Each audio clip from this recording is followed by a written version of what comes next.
selon ton intervention divine.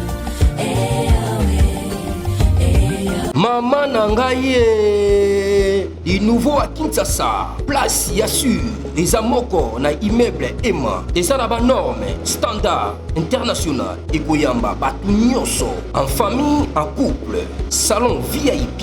Et salle à manger, salle de bain confort et magistral et des chambres à coucher, cuisine Kafou. Sécurité, ils a assuré. Connexion internet illimitée, Facebook, TikTok, WhatsApp. Et à Ophélie, groupe électrogène 24h/24h. Courant et Kindakate. Na immeuble Emma. Notre adresse dans la commune de Kalamou, quartier Yolosi, avenue Balinga, numéro 9. Soyez les bienvenus. Immeuble Emma.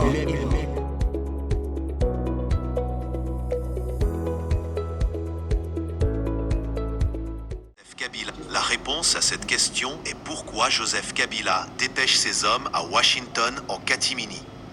Demi simple parce que la paix le menace plus que la guerre ne l'a jamais dérangé.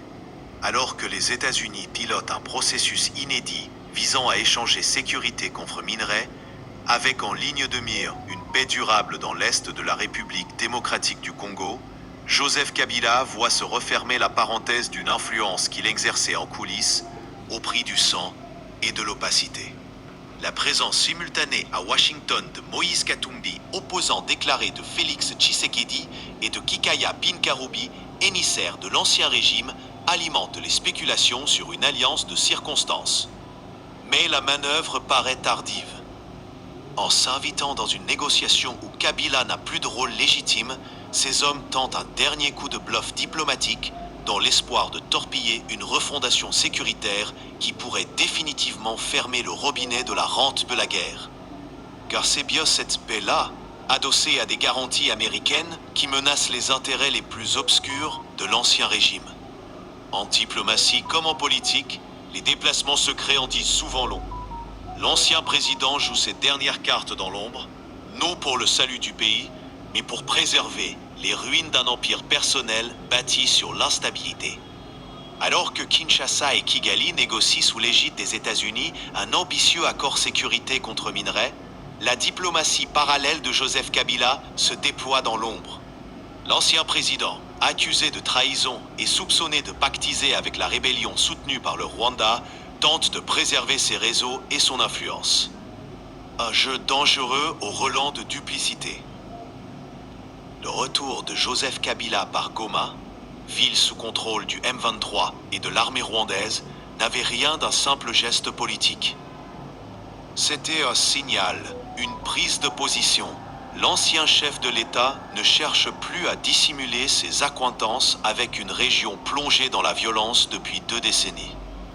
Plus grave encore, alors que la République démocratique du Congo tente de tourner la page de cette insécurité chronique, avec l'appui actif de Washington, l'homme fort d'hier active ses relais pour enrayer ce processus de paix.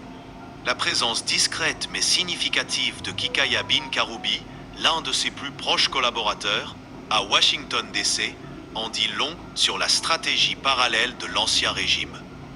Officiellement, l'émissaire de Kabila déclare vouloir expliquer le bien fondé de son retour en politique et défendre sa famille politique.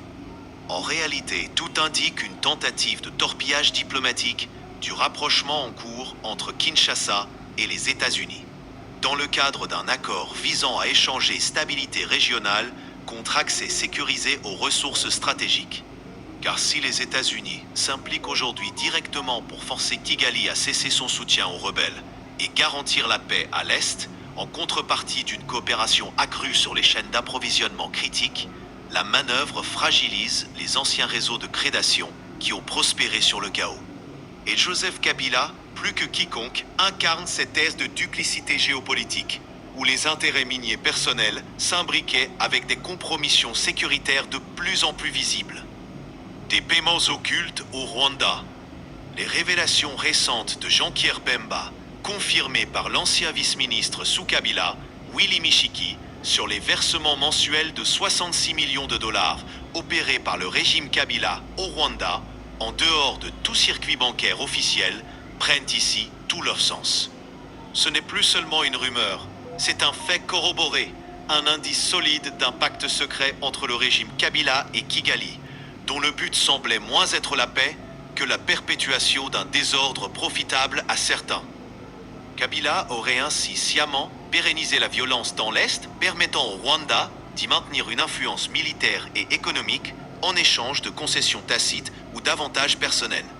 Une stratégie cynique et destructrice qui expliquerait pourquoi l'ancien président a choisi de revenir par Goma, capitale informelle d'un Congo sous tension. La diplomatie souterraine d'un homme acculé. Aujourd'hui inculpé par la haute cour militaire pour trahison, crime de guerre, participation à un mouvement insurrectionnel et soutien à une armée étrangère, Joseph Kabila voit se refermer sur lui l'étau judiciaire.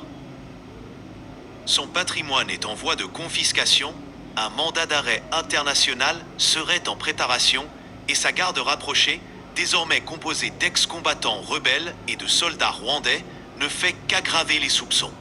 Dans ce contexte, la mission de Kikaya Binkarubi à Washington n'a rien d'innocent.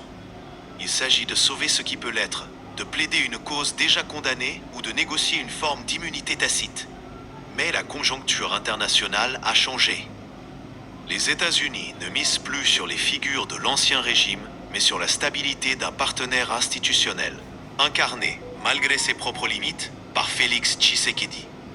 Une tentative de diversion. La présence simultanée à Washington de Moïse Katumbi, opposant de Félix Tshisekedi, et de l'envoyé de Kabila, alimente aussi les spéculations sur une éventuelle alliance de circonstances. Mais la manœuvre paraît tardive. En s'invitant dans une négociation où Kabila n'a plus de rôle légitime, son entourage tente un dernier coup de bluff, dans l'espoir d'interrompre une refondation sécuritaire qui pourrait enfin mettre fin à l'instabilité de l'Est.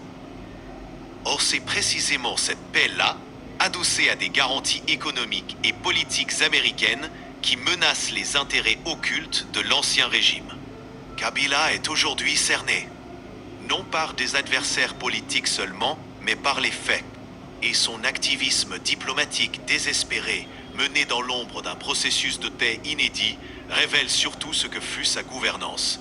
Une guerre entretenue pour durer, un pays bradé dans le silence et un pouvoir exercé par procuration, depuis Kigali jusqu'aux mines du Kivu.